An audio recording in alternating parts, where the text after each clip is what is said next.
Hello my dear students, welcome to Shaan foundation. आज हम करेंगे lecture 3 of our chapter cell the unit of life. तो आज हम करने वाले हैं न्यूक्लियस के बारे में। आज हम पढ़ेंगे तो न्यूक्लियस जो है it's basically head of the cell. ये बहुत ही इंपॉर्टेंट रोल प्ले करता है और इसके बारे में मैंने आपको पहले ब्रीफ किया है, बट आज हम लोग इसके स्ट्रक्चर के बारे में और फंक्शन के बारे में डिटेल में पढ़ने वाले हैं। न्यूक्लियस की अगर हम बात करें तो एक बहुत ही छोटा सा स्फेरिकल मास है, somewhere present at the centre of a cell. ये हमारा एक सेल है, ठीक है। सेल के अंदर फ्लूइड कहलाता है साइटोप्लाज्म, करेक्ट। सेल का fluid is known as cytoplasm और उसी के सेंटर में समवेयर इट इज लोकेटेड। और अगर हम बात करें इसकी, तो ये जो आउटर कवरिंग आप देख रहे हो एक न्यूक्लियस की, जो स्ट्रक्चर देख रहे हो, जो आउटर कवरिंग देख रहे हो, इसको बोलते हैं न्यूक्लियर मेम्ब्रेन।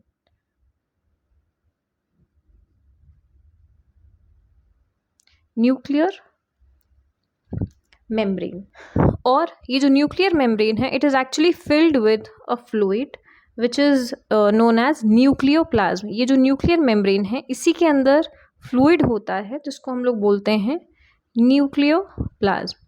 अब देखो, प्लाज्म का मतलब ही होता है फ्लूइड। जैसे आपने सुना होगा साइटोप्लाज्म, राइट, सेल के अंदर का फ्लूइड। तो प्लाज्म का मतलब होता है फ्लूइड, न्यूक्लियो का मतलब हो गया न्यूक्लियस। तो ये दो चीजें हैं इसमें इंपॉर्टेंट याद रखने की। अब ये जो न्यूक्लियोप्लाज्म है इसके अंदर क्या होता है, इसके अंदर ना थ्रेड लाइक स्ट्रक्चर होता है। मान लो दिस इज आर न्यूक्लियस, ठीक है। ये हो गया न्यूक्लियर मेम्ब्रेन, करेक्ट। इसके अंदर हो गया फ्लूइड जिसको हम लोग बोल रहे हैं न्यूक्लियोप्लाज्म। और अब इस न्यूक्लियोप्लाज्म के अंदर क्या होता है, इस न्यूक्लियोप्लाज्म के अंदर थ्रेड लाइक स्ट्रक्चर होता है, लाइक दिस। और ये जो थ्रेड लाइक स्ट्रक्चर है इसको हम लोग बोलते हैं chromatin fibres. Chromatin fibres. Class 10th में आपका एक चैप्टर है सेल डिवीजन, उसमें आपको इसके बारे में, इसके फंक्शन के बारे में डिटेल में पढ़ना है, because cell division is based on nucleus only. Nucleus important role play करता है सेल डिवीजन में। तो अगर आप अभी पढ़े रहोगे तो आपको ईजी रहेगा। तो ये जो क्रोमैटिन फाइबर्स हैं ये बेसिकली क्या है, these are thread like structures.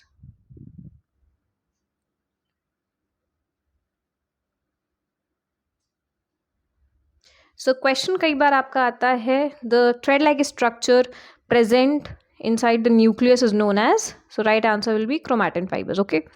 अब देखो इनका काम क्या होता है। So basically during cell division, ठीक है, सेल डिवीजन के टाइम पे क्या होता है, सेल डिवीजन के टाइम पे ये जो क्रोमैटिन फाइबर्स हैं ये क्या होते हैं, कंडेंस हो जाते हैं, ठीक है।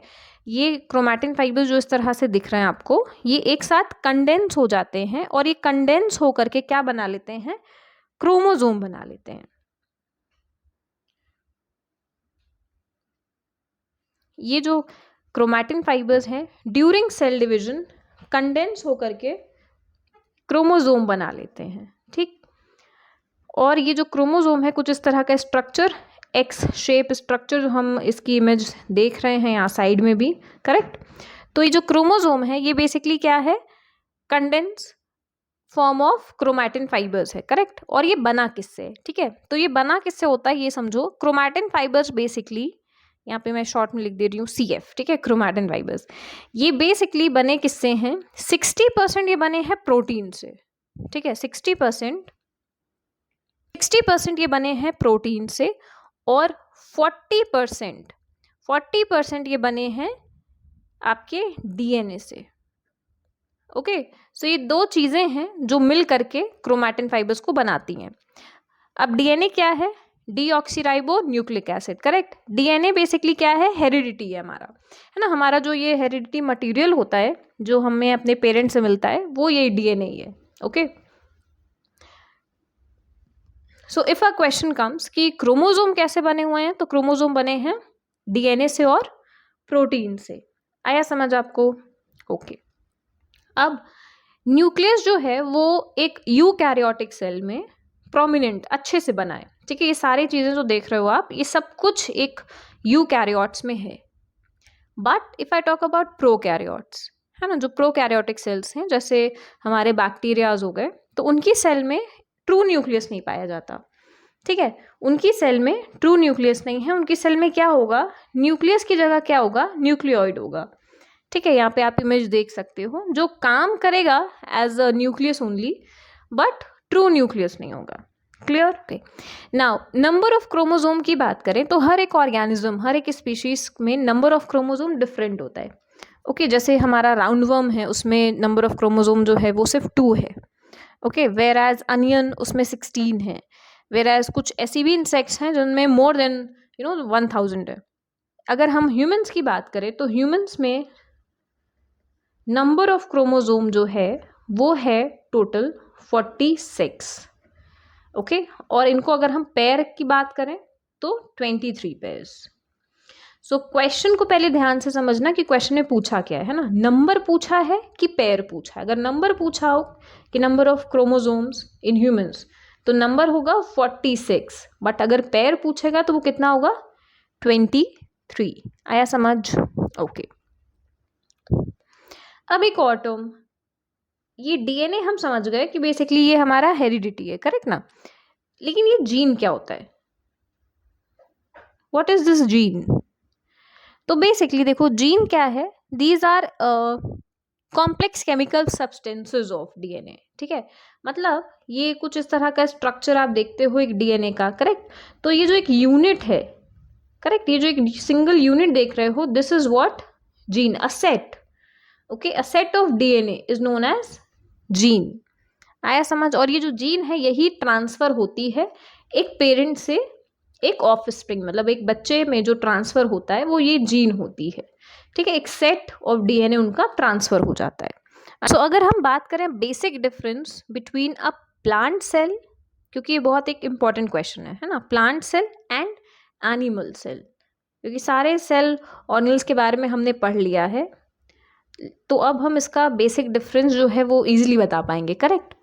सो अगर हम बात करें इनके बेसिक डिफरेंस की, तो प्लांट में सेल वॉल होती है, करेक्ट, सेल वॉल होती है जो कि किससे बनी है, सेलुलोज से बनी है। एनिमल सेल की बात करें तो they do not have cell wall, correct. अगर हम बात करें सेंट्रोजोम की,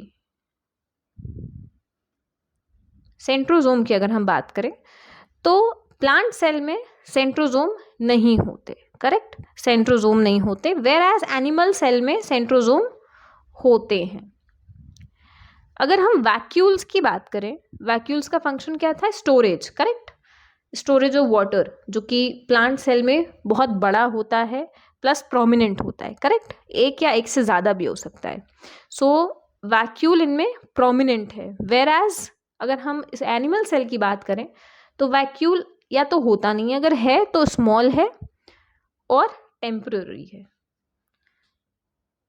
अब बहुत बच्चों को ये डाउट रहता है और आंसर वो गलत लिख दे कि plant cell do have vacuole whereas animal cell don't, but right answer will be plant cell में प्रोमिनेंट है, एक है या एक से ज़्यादा है, वेयर एज एनिमल सेल की बात करें तो इसमें स्मॉल वैक्यूल है और कैसा है, टेम्पररी है।